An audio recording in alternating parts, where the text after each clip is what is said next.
Hi everyone, here we've got Motorola Edge, and let me show you how to set the camera timer on this device. So first of all, let's open the camera app, and as you can see, now the camera is taking photos right away after touching the shutter button.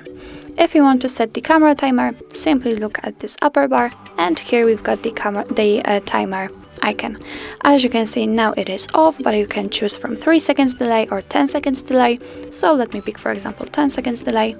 Click on shutter button, and as you can see, from now on your device will count down from 10 and then it will take a photo.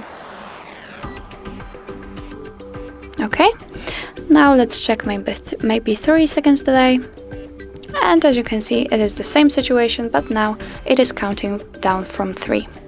If you want to turn it off, click on this icon again and click on timer off, and it goes back to its previous state. So that's all. This is how you set the camera timer in your Motorola Edge, and thank you so much for watching. I hope that this video was helpful. Please hit the subscribe button and leave the thumbs up.